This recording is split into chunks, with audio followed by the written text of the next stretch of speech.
Bienvenue au deuxième talk show de l'Action communautaire autonome, une émission qui vise à faire rayonner le mouvement communautaire autonome Lanaudois. Des gens de cœur, des gens de passion, il y en a plein dans Lanaudière. Et l'année passée, on a eu la chance de vivre le premier talk show de l'ACA. Et donc, on récidive cette année. Encore plus de monde dans la salle, on peut s'applaudir. On va avoir la chance de découvrir 5 personnes qui proviennent d'organismes communautaires de notre région. Et c'est comme ça que commence le deuxième talk show de l'ACA.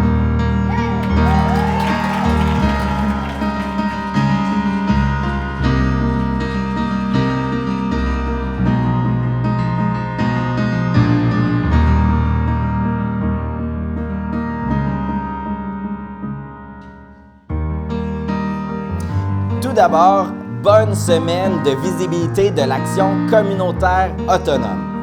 Si on fait le talk show de l'ACA, c'est parce que depuis quelques années, le 23 octobre de chaque année est la journée de l'Action communautaire autonome et ça a été décrété par nos élus. Dans Lanaudière, on trouvait que c'était pas long une journée. Vraiment.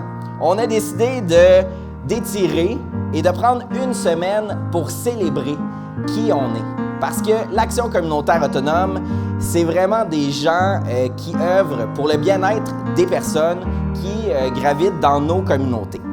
Cette année, le slogan régional lanaudois, c'est « Une société riche de ses organismes communautaires autonomes ». Et vous aurez la chance pendant l'émission de voir à quel point cette richesse-là est particulière. Donc, on va commencer déjà la première émission avec une première entrevue. C'est Isabelle des Petits Mousses qui va venir nous jaser.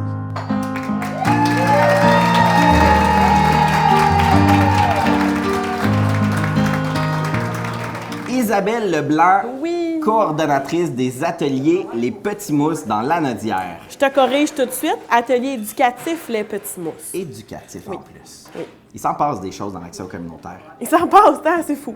Merci d'avoir accepté l'invitation de venir au talk show de l'ACA. Aujourd'hui, dans le talk show, ce qu'on veut, c'est découvrir des organismes communautaires autonomes de la région. Maintenant qu'on sait que c'est les ateliers éducatifs, les Petits Mousses, qu'est-ce que ça fait, cet organisme-là? Ce qu'on fait aux Petits Mousses, nous, en fait, c'est qu'on travaille avec les 3-5 ans. Donc, et on fait des ateliers de stimulation précoce avec eux. Ce que ça veut dire, tout ça, dans plein de beaux mots, c'est qu'on reçoit les enfants qui ont un retard de développement, soit global ou très spécifique dans une sphère de développement, soit en langage, au niveau moteur, au niveau intellectuel, au niveau émotif ou au niveau social. Donc, on rejoint tout ça. Et ça peut être des enfants qui ont un diagnostic, des enfants qui n'ont pas de diagnostic.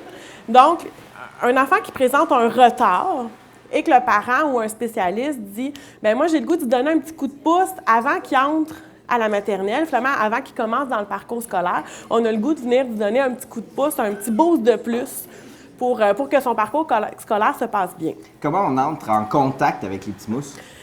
C'est super facile. Donc, comme je dis, ça peut être un parent simplement qui voit notre site Internet ou qui entend parler de nous, qui nous appelle, dire « Bien, mon enfant, au niveau du langage ou au niveau physique ou je vois que quelque chose, ça m'inquiète. » Go, si on a de la place, on remplit les papiers et l'enfant commence les ateliers. On fait des entrées officielles en début d'année, évidemment. On a l'entrée en septembre. Mais par contre, c'est une entrée continue. Donc, si on a des inscriptions, tout au long de l'année, si on a des inscriptions, si on a de la place dans nos groupes, il n'y a pas de problème. Ça peut être des références de spécialistes aussi. Quelqu'un qui voit un orthophoniste, qui voit un médecin qui nous connaît ou qui a des services au niveau bouclier, myriade. Ils nous connaissent bien, donc ils peuvent nous référer. Êtes-vous une grosse équipe de travail? Mais non! Okay. On est une toute petite équipe. J'avais l'impression, de la manière que tu parlais des Petits Mousses, c'était énorme. Ah oui, vous deviez être beaucoup. Mais on donne tellement, mais on est si peu. Donc, en fait, j'ai moi à la coordination, j'ai une adjointe administrative et j'ai 4 éducateurs. OK.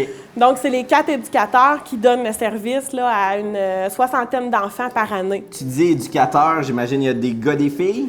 Il y a un gars. Un gars? Quand même, dans le milieu communautaire. C'est rare, je suis chanceuse. On le disait au talk show l'année passée, oui, il y a moins de gars. Oui, je suis très chanceuse. Cas. J'ai un garçon et 3 filles. Et j'ai une super équipe stable.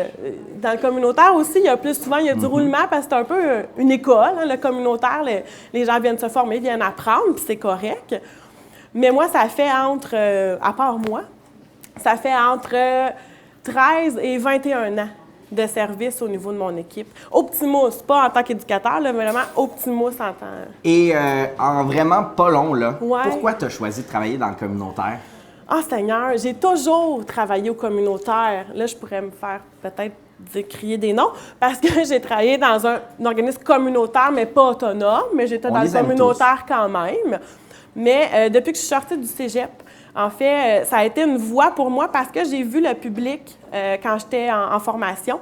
Ça me plaisait pas, ça me rejoignait pas au niveau des valeurs, au niveau de la façon d'intervenir, au niveau de la liberté d'action qu'on pouvait avoir. Puis ça, je le retrouvais dans le communautaire, puis l'espèce de solidarité qu'il y avait dans tout ça aussi. On sent ta passion. Oui. Merci Isabelle d'être venue au talk show de la Ça me fait plaisir. C'est déjà fini. C'est fini. Ben oui.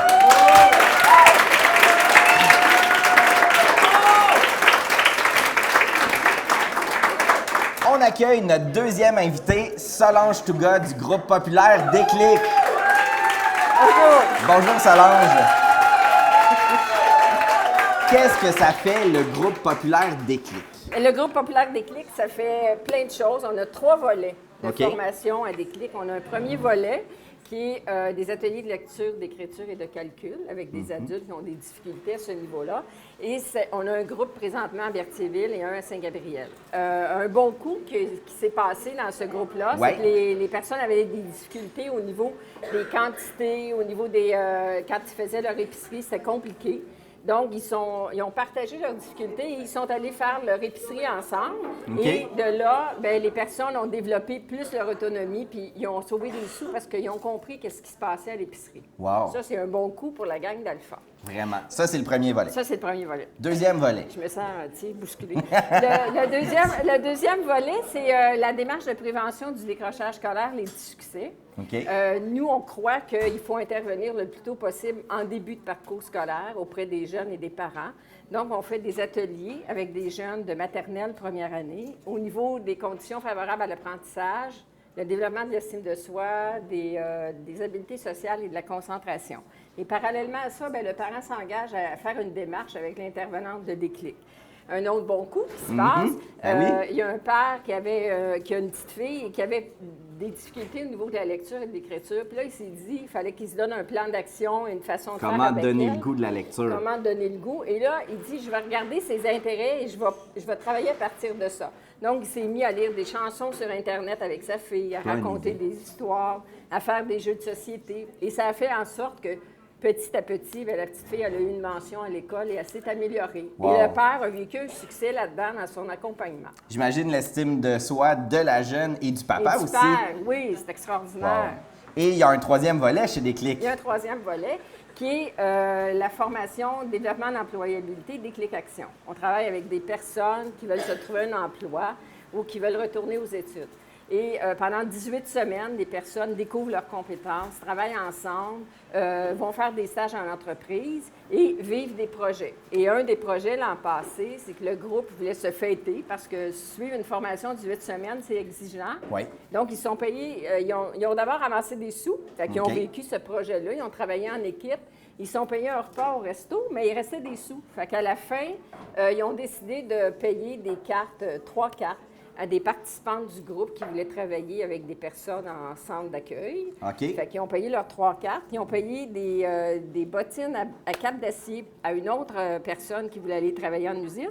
Et ils ont donné des sous aussi, ce qui restait, pour les activités des petits succès pour les enfants. Oh, wow. Fait que c'est un Tout bel un exemple de sentiment de solidarité. solidarité. Ah, vraiment? Ah, oui, c'est... C'est tellement inspirant. Merci Solange. C'est court pour parler de tout ce que vous faites, Oui, c'est mais court. ça donne une bonne idée de qu'est-ce que vous faites dans le groupe. Et tout ça parce qu'on a une équipe extraordinaire de travailleuses qui Des gens sont de engagées. cœur. Des gens de cœur. Merci beaucoup. Pour agrémenter le talk show de l'ACA, on l'avait invitée l'année passée. Elle est de retour. C'est Marie-André. Merci Marie-André d'avoir accepté d'être avec nous. Ça me fait plaisir comme d'habitude. Tu vas nous chanter une chanson mobilisante qui s'appelle À l'unisson. Quelque chose qu'on a travaillé ensemble, toi et moi, l'année passée. J'avais donné une image à Marie-André en disant, cette image-là, tu dois la mettre en musique. Et vous allez entendre le résultat du défi que j'avais lancé. Donc, je vous présente Marie-André Roy avec la chanson À l'unisson.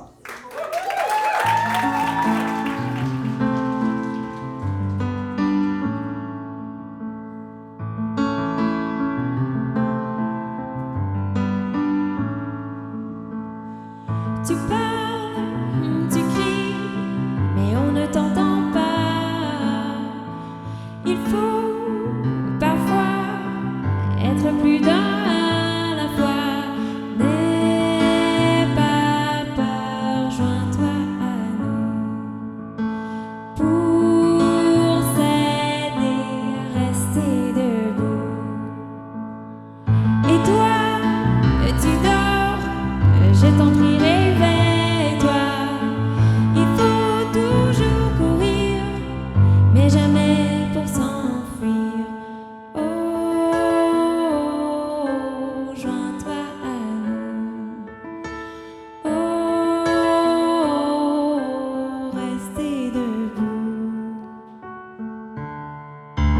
Tous ensemble nous irons contre le courant et nous combattrons les plus grands. Tous ensemble nous vaincrons et nous crierons et nous chanterons tous à l'unisson et nous revendiquerons ce que nous croyons être juste et bon. Oh, être juste et bon.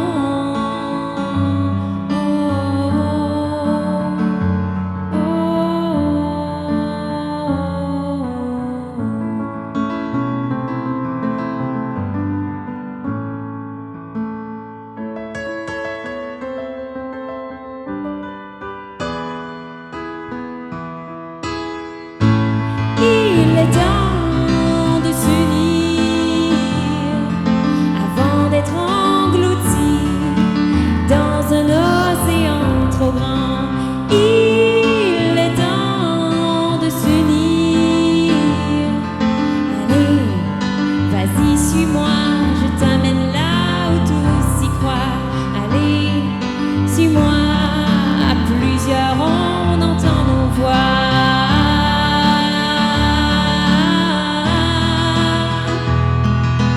Tous ensemble nous irons contre le courant et nous combattrons les plus grands. Tous ensemble nous vaincrons et nous crierons et nous chanterons tous à l'unisson et nous revendiquerons ce que nous croyons être juste et bon. Oh, être juste et bon.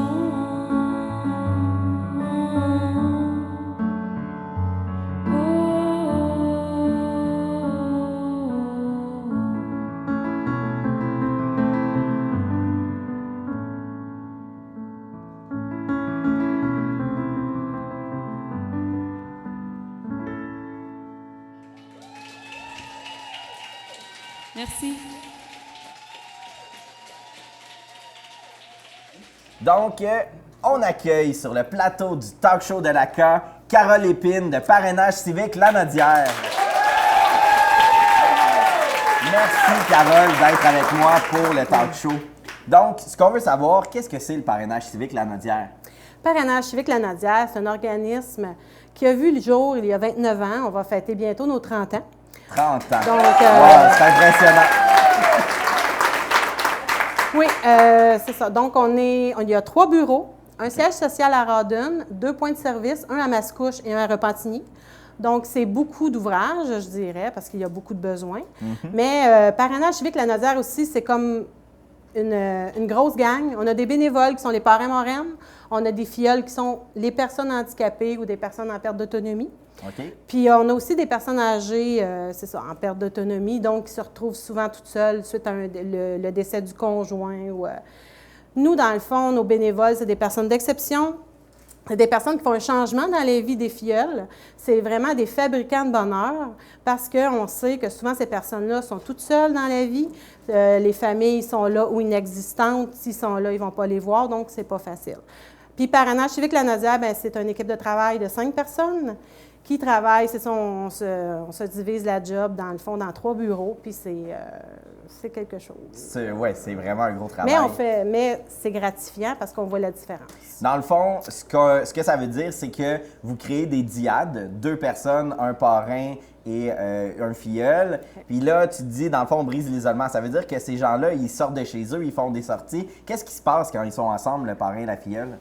Ou le filleul? Bien, dans le fond, je dirais que c'est vraiment un changement dans la vie du filleul et dans la vie du bénévole, parce que tout être humain qui pose une bonne action se sent bien avec lui-même.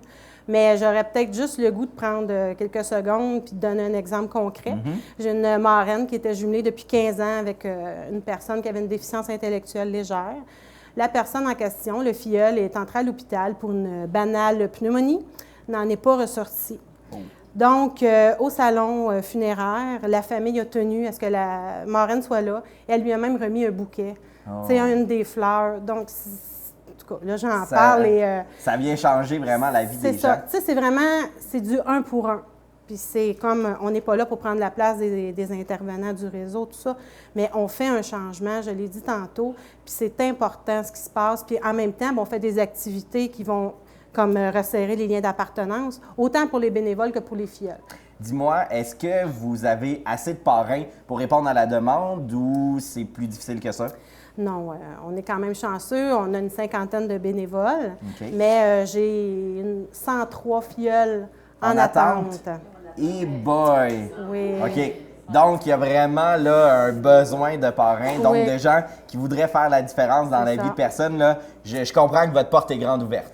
Ah oui, puis moi, j'aurais même le goût de dire que si quelqu'un vient cogner chez nous, je ne suis pas inquiète. Nathalie ou Anne-Marie va être capable là, de les convaincre, du moins de vraiment être capable de dire c'est quoi qu'on fait. Puis on change la vie des gens, là, je dis. On est des agents de changement social. Wow.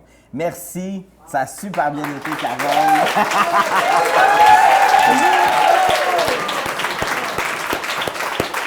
Isabelle Bazinet du Centre de femmes avec des ailes. Salut! Merci Isabelle d'avoir accepté l'invitation de venir me jaser de qu'est-ce que ça fait le Centre de femmes avec des ailes. Bien, le Centre de femmes, c'est un milieu de vie qui vise à travailler à l'amélioration de la condition de vie des femmes, qui vise à briser leur isolement. C'est sûr que les femmes peuvent venir, ils arrivent au centre, ils n'ont pas besoin de cogner, ils rentrent, c'est comme chez elles, on est dans une maison, ils arrivent dans la cuisine, on jase à table. Ça, c'est un volet. Donc, ils peuvent venir prendre un café, un verre de jus, placoter.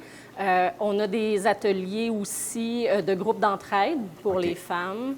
Mais c'est ça. On n'a pas besoin d'avoir un problème pour venir. On a juste besoin d'être une femme. OK. C'est vraiment à la base. Tu es une femme, tu peux aller au centre de femmes. C'est ça. OK.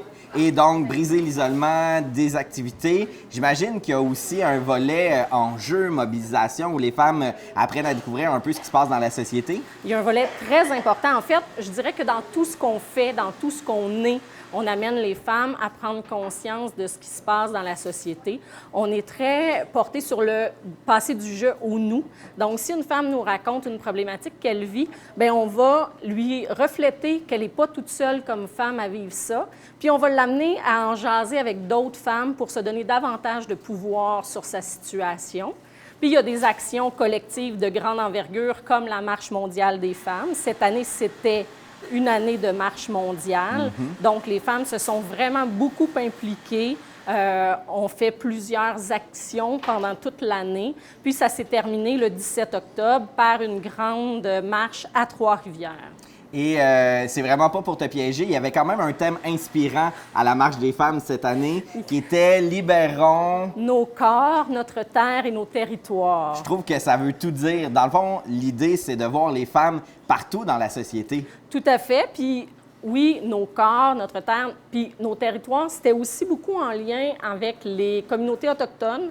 On a passé, et on est encore dans une période où il y a des femmes autochtones qui sont disparues, qui ont été assassinées. Le gouvernement fédéral fait rien.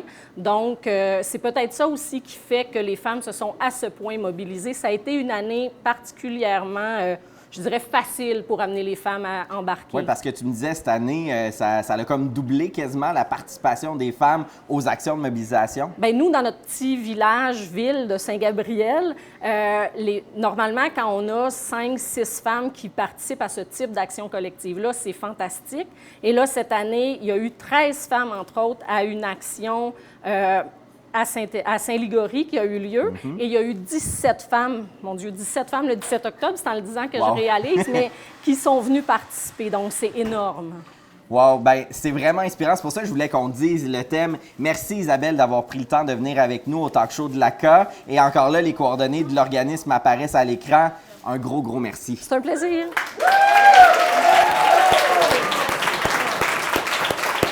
Je vous présente Marie-André Roy qui vous interprète ce souvenir.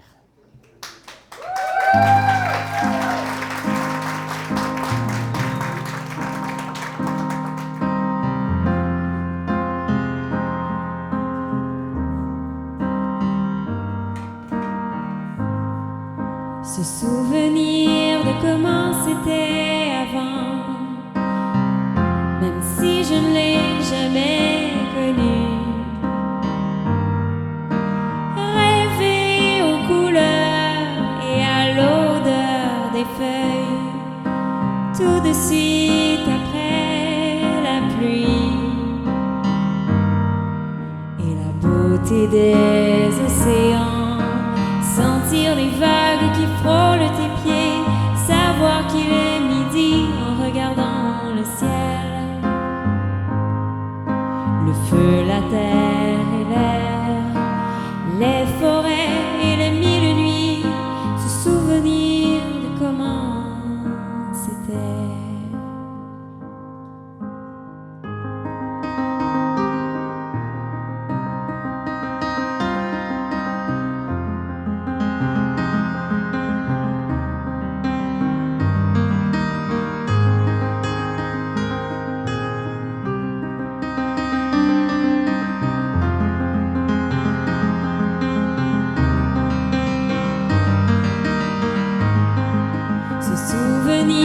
Comment c'était avant, même si je ne l'ai jamais vraiment connu.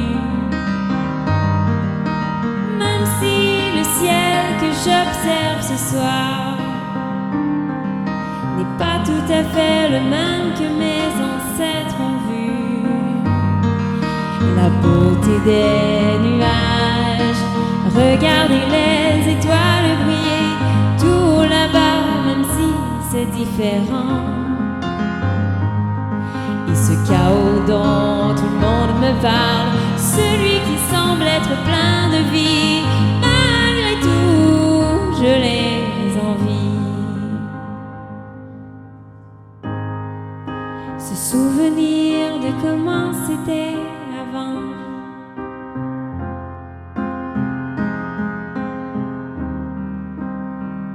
J'en rêve tout le temps.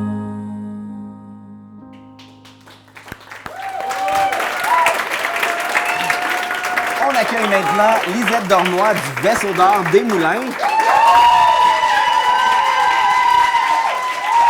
Merci Lisette d'avoir accepté d'être avec nous sur le plateau du talk show de l'ACA. Qu'est-ce que c'est le Vaisseau d'or des Moulins? Bien, le Vaisseau d'or des Moulins, c'est d'abord et avant tout un organisme qui s'adresse aux personnes qui vont vivre ou qui ont vécu un problème de santé mentale adulte. C'est aussi un organisme communautaire qui est issu de la communauté. C'est 10 personnes qui sortaient de la psychiatrie il y a 27 ans, qui se sont réunies pour la première fois dans un sous-sol pour mettre en place un endroit où est-ce qu'ils pouvaient discuter et de diagnostic et de médication sans nécessairement encourir les conséquences coercitives de la psychiatrie. OK. Fait que... Donc, c'est ces personnes-là qui ont fondé, dans le fond, l'organisme. Exactement. Ils l'ont fondé en 1988.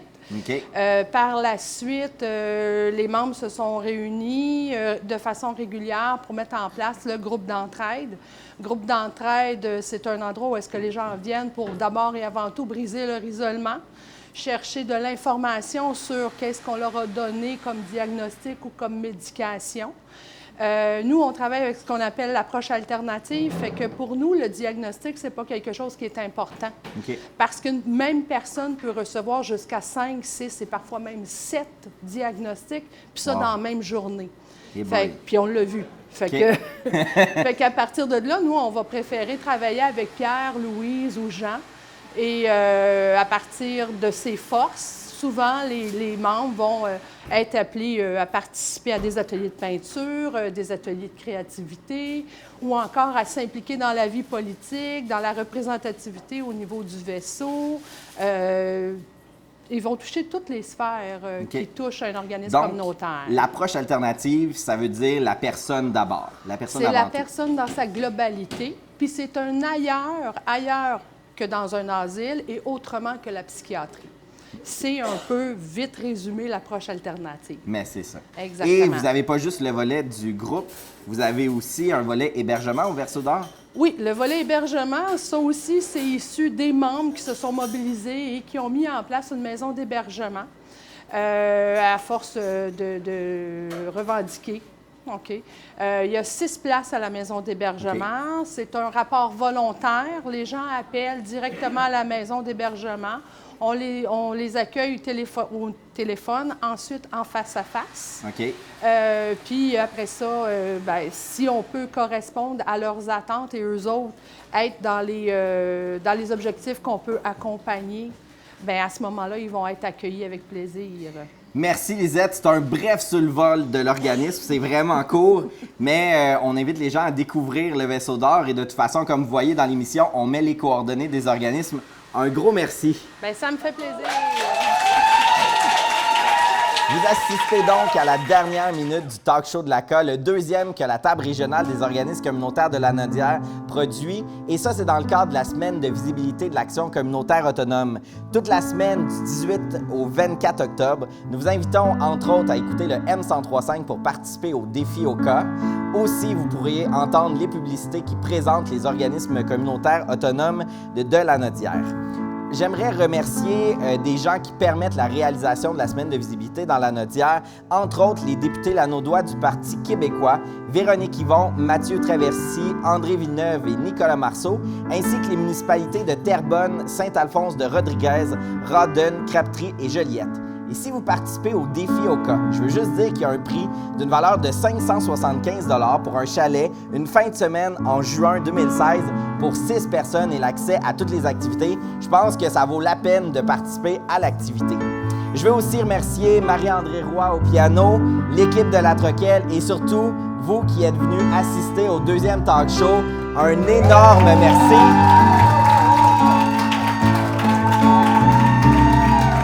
Donc, la semaine de visibilité de l'ACA, c'est vraiment votre semaine. Profitez-en et j'ai vraiment envie de vous dire à l'année prochaine, encore une fois, à la Grosse Bertha, à Berthierville, pour le 3e talk show des organismes communautaires autonomes.